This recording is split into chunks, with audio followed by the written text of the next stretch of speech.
ಕೊನೆಯದಾಗಿ ಈ ನಿಮ್ಮ ಕೆಲವು ಬೆಂಬಲಿಗರ ಮೇಲೆ ಅವತ್ತೇನು ವಿಜುವಲ್ಸ್ ಅಲ್ಲಿ ನಮಗೆ ಕಂಡ್ರಲ್ಲ, ಇಡೀ ಸುವರ್ಣಸೌಧದಲ್ಲಿ ಬಂದು ಗಲಾಟೆ ಮಾಡಿ, ಅವರ ಮೇಲೆ ಇವತ್ತಿಗೂ ಕೂಡ FIR ಆಗಿಲ್ಲ. ಅವ್ರ ಮೇಲೆ ಇವತ್ತಿಗೂ ಕೂಡ FIR ಆಗಿಲ್ಲ. ಎಡಾ ಮಾರ್ಟಿನ್ ಹೇಳ್ತಾರೆ, ನಾವು ಅನಾನಿಮಸ್ ಅಂತ ಅನಾಮಧೇಯ ವ್ಯಕ್ತಿಗಳ ಹೆಸರಿನಲ್ಲಿ ಒಂದು 30 ಜನರ ಮೇಲೆ FIR ಮಾಡ್ಕೊಂಡಿದ್ದೀವಿ. ನಾನೊಂದು ಮಾತು ಹೇಳಲ್ಲ ನಿಮಗೆ, ನೀವು ಬಹಳ ಈಸಿಯಾಗಿ ಕ್ವಶನ್ಗಳನ್ನ ಕೇಳ್ತಾ ಇದ್ರ. ನಾನು ಭಾಳ ಕಷ್ಟದಿಂದ ಕೂತ್ಕೊಂಡು ನಿಮ್ಮ ಎದುರುಗಡೆ ಉತ್ತರ, ಯಾಕಂದರೆ ಒಂದು ಸ್ಪಷ್ಟನೆ ಕೊಡಬೇಕು ಅಂತ ಬಂದಿದ್ದೀನಿ. ಕಾನೂನಿನ ಯಾವುದೇ ಒಂದು ಕಾರಣಕ್ಕೆ ನನ್ನ ಅನುಯಾಯಿಗಳನ್ನೇ ಇರಲಿ, ನನ್ನ PAಗಳನ್ನೇ ಇರಲಿ, ಅನಾಮಧೇಯ ಇರಲಿ, ಅವ್ರ ಹೆಸರಾಗಲಿ, ಅದು ಏನು ಕಾನೂನಿನ ಪ್ರಕಾರ ಆಗಲಿ, ಅದು ಎಲ್ಲ ಆಗಲಿ, ನಾನು ಅದಕ್ಕೆ ತಡೆಯನ್ನು ಒಡ್ಡೋದಿಲ್ಲ. ನಾನು ಒಂದು ಮಾತು ಹೇಳ್ತಾ ಇದ್ದೀನಿ, ಕಾನೂನು ಪ್ರಕಾರ ಎಲ್ಲ ಆಗಲಿ, ಅದು ಮಾಡಿದಾರಲ್ಲ ಅದನ್ನು ಕೂಡ ಕಾನೂನು ಪ್ರಕಾರ ಹೆದರ್ಕೊಂಡಿದ್ದಾರೆ. ಬೆಳಗಾವಿ ಪೊಲೀಸರು ಮೇಡಮ್ ಹೆದರ್ಕೊಂಡಿದ್ದಾರಾ? ಯಾಕೆ FIR ಮಾಡ್ತಾ ಇಲ್ಲ? ಯಾರು ಹೆದರ್ಕೊಳ್ತಾರೆ? ಎಲ್ಲಿದ್ದೀರಾ ನೀವು? ನಾನು ಹೋದ ಬಾರಿನೂ ಈ ಇದ್ರಲ್ಲಿ ನಾನೇ ಮಂತ್ರಿ ಇದ್ದೆ. ಹೋದ ಬಾರಿನೂ ಒಂದು ಘಟನೆ ಆಯ್ತು ನಮ್ಮ ವಿರುದ್ಧ. ಅವಾಗ ಇದೇ ಪೊಲೀಸರು ನಮ್ಮ ಮೇಲೆ FIR ಹಾಕಿದ್ರು, ನನ್ನ ತಮ್ಮನ ಮೇಲೆ FIR ಹಾಕಿದ್ರು. ಆಮೇಲೆ ಸತ್ಯಾಸತ್ಯತೆ ಗೊತ್ತಾಯ್ತು. ಯಾರಿಗೆ ಹೆದರ್ತಾರೆ? ಯಾರ ಕೈಯಲ್ಲಾದ್ರೂ ಇದಾರಾ? ಇವಾಗ ಅವ್ರು ಸ್ವತಂತ್ರವಾಗಿದ್ದಾರೆ, ತಮ್ಮ ಕಾರ್ಯ ಮಾಡ್ತಾ ಇದ್ದಾರೆ. 5-6 ಸಾವಿರ ಜನ ಪೊಲೀಸರು ಇದ್ರು ಕೂಡ ಇವ್ರು ಹೆಂಗೆ ವಿಧಾನಸೌಧದೊಳಗೆ ನುಗ್ಗಿದ್ರು? ಅವತ್ತು ಸಿಟಿ ರವಿ ಕಿರ್ಚ್ಕೊಂಡು ಹೇಳಿದ್ರು, ಇದಕ್ಕೆಲ್ಲ ಲಕ್ಷ್ಮೀ ಹೆಬ್ಬಾಳ್ಕರ್ ಕುಮ್ಮಕ್ಕಿದೆ, ಅವರೇ ಇವ್ರನ್ನೆಲ್ಲ ನುಗ್ಸಿದ್ದಾರೆ, ನನ್ನನ್ನು ಕೊಲೆ ಮಾಡಕ್ಕೆ ಪ್ರಯತ್ನ ಮಾಡ್ತಾ ಇದ್ದಾರೆ ಅಂತ. ನಾನು ಮಂತ್ರಿ, ರಾಜ್ಯದ ಮಂತ್ರಿ. ಸುವರ್ಣಸೌಧ ಇರೋದು ನನ್ನ ಕ್ಷೇತ್ರದಲ್ಲಿ. ಸುವರ್ಣಸೌಧಕ್ಕೆ ಬರೀ ನನ್ನ ಕ್ಷೇತ್ರದ ಜನ ಬರೋದಿಲ್ಲ, ಇಡೀ ರಾಜ್ಯದ ಜನ. ಆವಾಗ ಇಡೀ ಮಂತ್ರಿಮಂಡಲ ಇಲ್ಲಿದೆ, ಸರ್ಕಾರ ಇಲ್ಲಿದೆ, ಮಷಿನರಿ ಇಲ್ಲಿದೆ ಅಂತ ಇಡೀ ರಾಜ್ಯದ ಜನ, ಮಾಧ್ಯಮದ ಎಲ್ಲರನ್ನೂ ಸಮೇತ ನೀವು ಕೂಡ ಆವಾಗ ಸುವರ್ಣಸೌಧವನ್ನು ಭೇಟಿ ಕೊಡ್ತೀರಾ. ನಾನು ಮಂತ್ರಿ ಇರೋದ್ರಿಂದ ನನ್ನ ಆಫೀಸ್ ಇರುತ್ತೆ, ನನ್ನ ಕಚೇರಿ ಇರುತ್ತೆ, PAಗಳಿರ್ತಾರೆ. ಇವ್ರು ಪ್ರತಿದಿನ ಹೋಗುವಂಥ ಗೇಟನ್ನು ಬಿಟ್ಟು ನನ್ನ ಕಚೇರಿ, ನಾನು ಹೇಳ್ತಾ ಇದ್ದೀನಿ ಕೇಳಿ, ನನ್ನ ಕಚೇರಿ ಹತ್ರ ಯಾಕೆ ಹೋದ್ರು? ನನ್ನ ಕಚೇರಿ ಗೇಟ್ ಹತ್ರ ಯಾಕೆ ಹೋದ್ರಿ ಇವರು? ಇವರ ಮನಸ್ಥಿತಿ ಏನಿತ್ತು? ಇವರೇ ಕುಮ್ಮಕ್ಕ ಕೊಟ್ರ? ಪ್ರತಿದಿನ ಬೇರೆ ಗೇಟ್, ಬೇರೆ ದ್ವಾರದಿಂದ ಬರುವಂಥವ್ರು ಇವ್ರಿಗೆ ನನ್ನ ಆಫೀಸ್ ಅಲ್ಲಿದೆ ಅನ್ನೋದು ಗೊತ್ತಿದ್ರೂ ಕೂಡ ಆ ಗೇಟ್ ಕಡೆಯಿಂದ ಯಾಕೆ ಹೋದ್ರು? ಆಗ ಆ ಸಂದರ್ಭದಲ್ಲಿ ನಾನು ಹೇಳಿದ್ನಲ್ಲ, ನಾನು ಯಾರು ಫೋನ್ ತಗೊಳ್ಕೊಳ್ಳುವಂಥ ಅಥವಾ ಫೋನ್ ಮಾಡುವಂಥ ಒಂದು ಇದರಲ್ಲಿ ನನ್ನ ಪರಿಸ್ಥಿತಿನಲ್ಲಿ ಇರಲಿಲ್ಲ. ಹೊರಗಡೆ ಪ್ರಪಂಚದಲ್ಲಿ ಏನಾಗ್ತಾ ಇದೆ ಅನ್ನೋದು ನನಗೆ ಗೊತ್ತಿರಲಿಲ್ಲ, ನನ್ನ ಕಲ್ಪನೆನೂ ಇಲ್ಲ. ಈ ರೀತಿ ಆಗಿದೆ ಅನ್ನೋದು ನನಗೆ ಗೊತ್ತಾಗಿರೋದು ರಾತ್ರಿ ನನ್ನ ಮನೆಗೆ ಬಂದಾಗ. ನನ್ನ ಕಚೇರಿ ದ್ವಾರಕ್ಕೆನೆ ಬಂದಿದ್ದಾರೆ ಇವರು. ಯಾರು ಬಂದಿದ್ದಾರೆ? ಸಿಟಿ ರವಿ ಅವರು ಹೋಗಿದ್ದಾರೆ. ಆ ಸಂದರ್ಭದಲ್ಲಿ ನಾನು ಕೇಳಿದೆ ಏನಾಯ್ತು ಅಂತ ಕೇಳಿದಾಗ ನಮ್ಮ ಆಫೀಸರ್ ಹೇಳಿದ್ರು, ಅವರೇ ನಮ್ಮ ಹುಡುಗರನ್ನ ಬೈದಿದ್ದಾರೆ. ಸಿಟಿ ರವಿ ಅವರೇ ನಮ್ಮ ಹುಡುಗರನ್ನ ಬೈದಿದ್ದಾರೆ. ಆನಂತರ ನಿಮ್ಮ ಹುಡುಗರು ಹೊಚ್ಚಿಗೆ ಬಂದಿದ್ರು. ಆನಂತರ ಏನಾಗಿರೋದು ಅನ್ನೋದನ್ನ ಮಾಧ್ಯಮದವರೇ ತೋರಿಸಿದೀರಾ. ಸಿಟಿ ರವಿ ಅವರೇ ಅವಾಚ್ಯ ಶಬ್ದದಿಂದ ನಮ್ಮ ಹುಡುಗರನ್ನ ಬೈದಿದ್ದಾರೆ. ನನ್ನ ಕಚೇರಿ ಒಂದು ಗೇಟ್ಗೆ ಯಾಕೆ ಹೋದ್ರು? ಪ್ರತಿದಿನ ಬೇರೆ ಗೇಟ್ ನಿಂದ ಹೋಗ್ತಾ ಇದ್ರು. ಇವ್ರ ಉದ್ದೇಶ ಏನಾಗಿತ್ತು? ಆ ಕಡೆಯಿಂದ ಯಾಕೆ ಬಂದ್ರು? ಇವ್ರಿಗೆ ಗೊತ್ತಿತ್ತು ಅಲ್ಲಿ ನನ್ನ ಆಫೀಸ್ ಇದೆ ಅಂತ. ಮಧ್ಯಾಹ್ನದಿಂದ ಟಿವಿಯಲ್ಲಿ ಪ್ರಸಾರ ಆಗ್ತಾ ಇದೆ ಅಂತ ಗೊತ್ತಿತ್ತು ಇವ್ರಿಗೆ. ನನಗಂತೂ ಗೊತ್ತಿರಲಿಲ್ಲ, ಬಿಕಾಸ್ ಐ ವಾಸ್ ಇನ್ ಸಭಾಪತಿಯವರ ಚೇಂಬರ್ ನಲ್ಲಿ ಇದ್ದೆ. ಬಟ್ ಇವರಲ್ಲಿ ಹೋಗಿರೋ ಉದ್ದೇಶ ಏನು? ಕೊನೆಯ ಪ್ರಶ್ನೆ. ಲಕ್ಷ್ಮೀ ಹೆಬ್ಬಾಳ್ಕರ್ ಅವರು ಬೆಳಗಾವಿಯ ಕಿತ್ತೂರು ಚೆನ್ನಮ್ಮನ ನಾಡಿನಿಂದ ಬಂದಿದ್ದೀನಿ ಅಂತ ಗುಡುಗಿದ್ರಿ. ಬೆಳಗಾವಿಯ ಸಿಂಹಿಣಿ. ನಿಮ್ಮ ರಾಜಕೀಯ ಫೈಟ್ ಅನ್ನ ನಾನು ನಿಮ್ಮ ರಾಜಕೀಯ ಶತ್ರುಗಳಿಗೆ ಬಿಡ್ತೀನಿ. ನಿಮ್ಮ ಒಬ್ಬ ಹೆಣ್ಣು ಮಗಳಾಗಿ ನಿಮ್ಮ ಧೈರ್ಯವನ್ನ ಮೆಚ್ಕೊಳ್ತಾನೆ.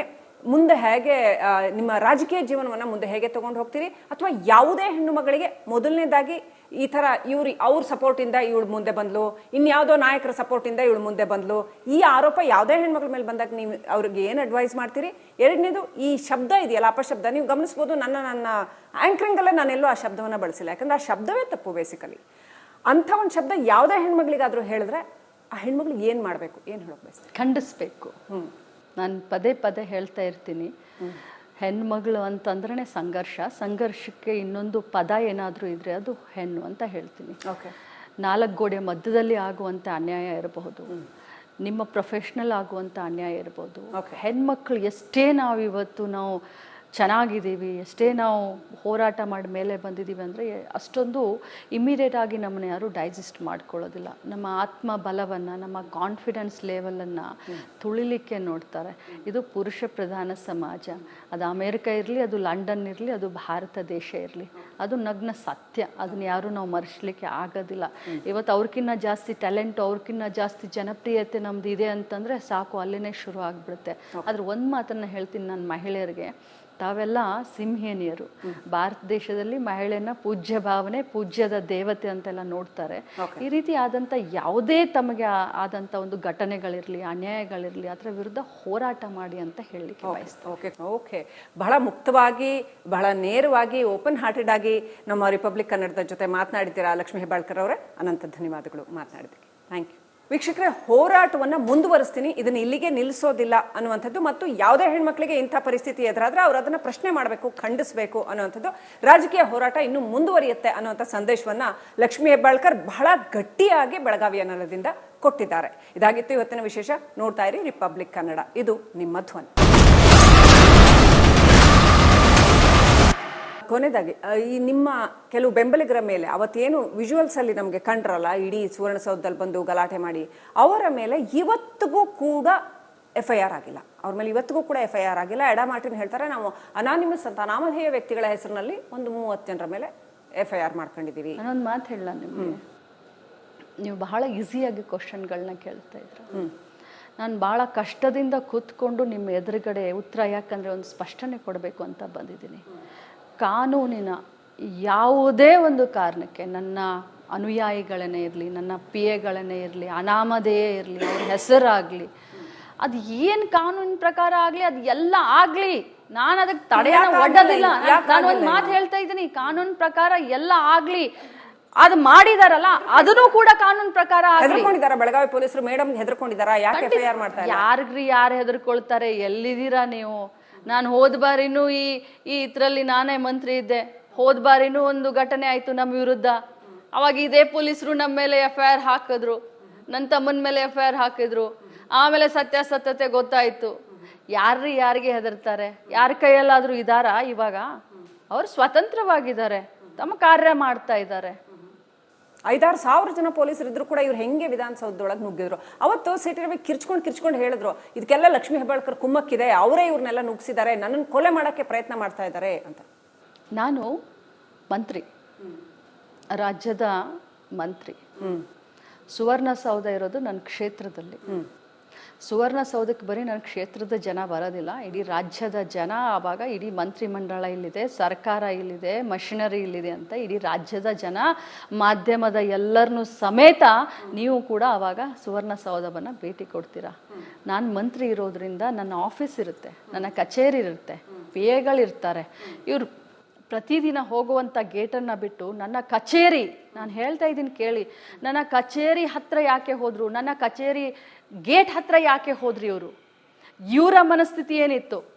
ಇವರೇ ಕುಮ್ಮಕ್ಕ ಕೊಟ್ರ? ಪ್ರತಿದಿನ ಬೇರೆ ಗೇಟ್, ಬೇರೆ ದ್ವಾರದಿಂದ ಬರುವಂಥವ್ರು ಇವ್ರಿಗೆ ನನ್ನ ಆಫೀಸ್ ಅಲ್ಲಿದೆ ಅನ್ನೋದು ಗೊತ್ತಿದ್ರೂ ಕೂಡ ಆ ಗೇಟ್ ಕಡೆಯಿಂದ ಯಾಕೆ ಹೋದ್ರು? ಆಗ ಆ ಸಂದರ್ಭದಲ್ಲಿ ನಾನು ಹೇಳಿದ್ನಲ್ಲ, ನಾನು ಯಾರು ಫೋನ್ ತಗೊಳ್ಕೊಳ್ಳುವಂಥ ಅಥವಾ ಫೋನ್ ಮಾಡುವಂಥ ಒಂದು ಇದರಲ್ಲಿ ನನ್ನ ಪರಿಸ್ಥಿತಿನಲ್ಲಿ ಇರಲಿಲ್ಲ. ಹೊರಗಡೆ ಪ್ರಪಂಚದಲ್ಲಿ ಏನಾಗ್ತಾ ಇದೆ ಅನ್ನೋದು ನನಗೆ ಗೊತ್ತಿರಲಿಲ್ಲ, ನನ್ನ ಕಲ್ಪನೆನೂ ಇಲ್ಲ. ಈ ರೀತಿ ಆಗಿದೆ ಅನ್ನೋದು ನನಗೆ ಗೊತ್ತಾಗಿರೋದು ರಾತ್ರಿ ನನ್ನ ಮನೆಗೆ ಬಂದಾಗ. ನನ್ನ ಕಚೇರಿ ದ್ವಾರಕ್ಕೆನೆ ಬಂದಿದ್ದಾರೆ ಇವರು. ಯಾರು ಬಂದಿದ್ದಾರೆ? ಸಿಟಿ ರವಿ ಅವರು ಹೋಗಿದ್ದಾರೆ.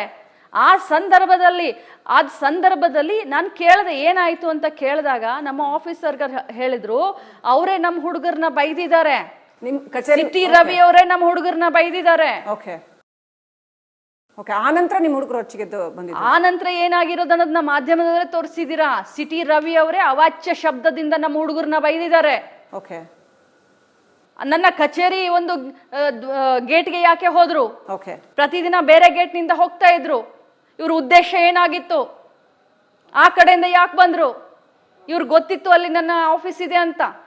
ಮಧ್ಯಾಹ್ನದಿಂದ ಟಿವಿಯಲ್ಲಿ ಪ್ರಸಾರ ಆಗ್ತಾ ಇದೆ ಅಂತ ಗೊತ್ತಿತ್ತು ಇವ್ರಿಗೆ. ನನಗಂತೂ ಗೊತ್ತಿರಲಿಲ್ಲ, ಬಿಕಾಸ್ ಐ ವಾಸ್ ಇನ್ ಸಭಾಪತಿಯವರ ಚೇಂಬರ್ ನಲ್ಲಿ ಇದ್ದೆ. ಬಟ್ ಇವರಲ್ಲಿ ಹೋಗಿರೋ ಉದ್ದೇಶ ಏನು? ಕೊನೆಯ ಪ್ರಶ್ನೆ, ಲಕ್ಷ್ಮೀ ಹೆಬ್ಬಾಳ್ಕರ್ ಅವರು ಬೆಳಗಾವಿಯ ಕಿತ್ತೂರು ಚೆನ್ನಮ್ಮನ ನಾಡಿನಿಂದ ಬಂದಿದ್ದೀನಿ ಅಂತ ಗುಡುಗಿದ್ರಿ ಬೆಳಗಾವಿಯ ಸಿಂಹಿಣಿ. ನಿಮ್ಮ ರಾಜಕೀಯ ಫೈಟನ್ನು ನಾನು ನಿಮ್ಮ ರಾಜಕೀಯ ಶತ್ರುಗಳಿಗೆ ಬಿಡ್ತೀನಿ. ನಿಮ್ಮ ಒಬ್ಬ ಹೆಣ್ಣು ಮಗಳಾಗಿ ನಿಮ್ಮ ಧೈರ್ಯವನ್ನು ಮೆಚ್ಕೊಳ್ತಾನೆ. ಮುಂದೆ ಹೇಗೆ ನಿಮ್ಮ ರಾಜಕೀಯ ಜೀವನವನ್ನು ಮುಂದೆ ಹೇಗೆ ತಗೊಂಡು ಹೋಗ್ತೀರಿ, ಅಥವಾ ಯಾವುದೇ ಹೆಣ್ಣು ಮಗಳಿಗೆ ಮೊದಲನೇದಾಗಿ ಈ ಥರ ಅವ್ರ ಸಪೋರ್ಟಿಂದ ಇವಳು ಮುಂದೆ ಬಂದ್ಲು, ಇನ್ಯಾವುದೋ ನಾಯಕರ ಸಪೋರ್ಟಿಂದ ಇವಳು ಮುಂದೆ ಬಂದ್ಲು, ಈ ಆರೋಪ ಯಾವುದೇ ಹೆಣ್ಮಕ್ಳ ಮೇಲೆ ಬಂದಾಗ ನೀವು ಅವ್ರಿಗೆ ಏನು ಅಡ್ವೈಸ್ ಮಾಡ್ತೀರಿ? ಎರಡನೇದು, ಈ ಶಬ್ದ ಇದೆಯಲ್ಲ, ಅಪಶಬ್ದ, ನೀವು ಗಮನಿಸ್ಬೋದು ನನ್ನ ಆ್ಯಂಕರಿಂಗಲ್ಲೇ ನಾನೆಲ್ಲೋ ಆ ಶಬ್ದವನ್ನು ಬಳಸಿಲ್ಲ, ಯಾಕಂದ್ರೆ ಆ ಶಬ್ದವೇ ತಪ್ಪು. ಬೇಸಿಕಲಿ ಅಂಥ ಒಂದು ಶಬ್ದ ಯಾವುದೇ ಹೆಣ್ಮಕ್ಳಿಗಾದರೂ ಹೇಳಿದ್ರೆ ಆ ಹೆಣ್ಮಕ್ಳಿಗೆ ಏನು ಮಾಡಬೇಕು, ಏನು ಹೇಳೋಕೆ ಬಯಸ್ತೀರಿ? ಖಂಡಿಸ್ಬೇಕು. ನಾನು ಪದೇ ಪದೇ ಹೇಳ್ತಾ ಇರ್ತೀನಿ, ಹೆಣ್ಮಗಳು ಅಂತಂದ್ರೆ ಸಂಘರ್ಷಕ್ಕೆ ಇನ್ನೊಂದು ಪದ ಏನಾದರೂ ಇದ್ರೆ ಅದು ಹೆಣ್ಣು ಅಂತ ಹೇಳ್ತೀನಿ. ನಾಲ್ಕು ಗೋಡೆ ಮಧ್ಯದಲ್ಲಿ ಆಗುವಂಥ ಅನ್ಯಾಯ ಇರಬಹುದು, ನಿಮ್ಮ ಪ್ರೊಫೆಷ್ನಲ್ ಆಗುವಂಥ ಅನ್ಯಾಯ ಇರ್ಬೋದು. ಹೆಣ್ಮಕ್ಳು ಎಷ್ಟೇ ನಾವು ಚೆನ್ನಾಗಿದ್ದೀವಿ, ಎಷ್ಟೇ ನಾವು ಹೋರಾಟ ಮಾಡಿ ಮೇಲೆ ಬಂದಿದ್ದೀವಿ ಅಂದರೆ ಅಷ್ಟೊಂದು ಇಮ್ಮಿಡಿಯೇಟ್ ಆಗಿ ನಮ್ಮನ್ನ ಯಾರು ಡೈಜೆಸ್ಟ್ ಮಾಡ್ಕೊಳ್ಳೋದಿಲ್ಲ. ನಮ್ಮ ಆತ್ಮ ಬಲವನ್ನು, ನಮ್ಮ ಕಾನ್ಫಿಡೆನ್ಸ್ ಲೆವೆಲನ್ನು ತುಳಿಲಿಕ್ಕೆ ನೋಡ್ತಾರೆ. ಇದು ಪುರುಷ ಪ್ರಧಾನ ಸಮಾಜ. ಅದು ಅಮೇರಿಕ ಇರಲಿ, ಅದು ಲಂಡನ್ ಇರಲಿ, ಅದು ಭಾರತ ದೇಶ ಇರಲಿ, ಅದು ನಗ್ನ ಸತ್ಯ. ಅದನ್ನ ಯಾರು ನಾವು ಮರೆಸಲಿಕ್ಕೆ ಆಗೋದಿಲ್ಲ. ಇವತ್ತು ಅವ್ರಕ್ಕಿಂತ ಜಾಸ್ತಿ ಟ್ಯಾಲೆಂಟು, ಅವ್ರಕ್ಕಿಂತ ಜಾಸ್ತಿ ಜನಪ್ರಿಯತೆ ನಮ್ದು ಇದೆ ಅಂತಂದರೆ ಸಾಕು, ಅಲ್ಲಿನೇ ಶುರು ಆಗಿಬಿಡುತ್ತೆ. ಆದರೆ ಒಂದು ಮಾತನ್ನು ಹೇಳ್ತೀನಿ ನಾನು ಮಹಿಳೆಯರಿಗೆ, ತಾವೆಲ್ಲ ಸಿಂಹಿಣಿಯರು. ಭಾರತ ದೇಶದಲ್ಲಿ ಮಹಿಳೆಯನ್ನ ಪೂಜ್ಯ ಭಾವನೆ, ಪೂಜ್ಯದ ದೇವತೆ ಅಂತೆಲ್ಲ ನೋಡ್ತಾರೆ. ಈ ರೀತಿ ಆದಂಥ ಯಾವುದೇ ತಮಗೆ ಆದಂಥ ಒಂದು ಘಟನೆಗಳಿರಲಿ, ಅನ್ಯಾಯಗಳಿರಲಿ, ಅದರ ವಿರುದ್ಧ ಹೋರಾಟ ಮಾಡಿ ಅಂತ ಹೇಳಲಿಕ್ಕೆ ಬಯಸ್ತಾರೆ. ಓಕೆ, ಬಹಳ ಮುಕ್ತವಾಗಿ, ಬಹಳ ನೇರವಾಗಿ, ಓಪನ್ ಹಾರ್ಟೆಡ್ ಆಗಿ ನಮ್ಮ ರಿಪಬ್ಲಿಕ್ ಕನ್ನಡದ ಜೊತೆ ಮಾತನಾಡಿದ್ದೀರಾ ಲಕ್ಷ್ಮೀ ಹೆಬ್ಬಾಳ್ಕರ್ ಅವರೇ. ಅನಂತ ಧನ್ಯವಾದಗಳು ಮಾತನಾಡಿದ್ದಕ್ಕೆ. Thank you. ವೀಕ್ಷಕರೇ, ಹೋರಾಟವನ್ನು ಮುಂದುವರಿಸ್ತೀನಿ, ಇದನ್ನು ಇಲ್ಲಿಗೆ ನಿಲ್ಲಿಸೋದಿಲ್ಲ ಅನ್ನುವಂಥದ್ದು, ಮತ್ತು ಯಾವುದೇ ಹೆಣ್ಮಕ್ಳಿಗೆ ಇಂಥ ಪರಿಸ್ಥಿತಿ ಎದುರಾದ್ರೆ ಅವ್ರು ಅದನ್ನು ಪ್ರಶ್ನೆ ಮಾಡಬೇಕು, ಖಂಡಿಸಬೇಕು ಅನ್ನುವಂಥದ್ದು, ರಾಜಕೀಯ ಹೋರಾಟ ಇನ್ನೂ ಮುಂದುವರಿಯುತ್ತೆ ಅನ್ನುವಂಥ ಸಂದೇಶವನ್ನ ಲಕ್ಷ್ಮೀ ಹೆಬ್ಬಾಳ್ಕರ್ ಬಹಳ ಗಟ್ಟಿಯಾಗಿ ಬೆಳಗಾವಿಯ ನೆಲದಿಂದ ಕೊಟ್ಟಿದ್ದಾರೆ. ಇದಾಗಿತ್ತು ಇವತ್ತಿನ ವಿಶೇಷ. ನೋಡ್ತಾ ಇರಿ ರಿಪಬ್ಲಿಕ್ ಕನ್ನಡ, ಇದು ನಿಮ್ಮ ಧ್ವನಿ.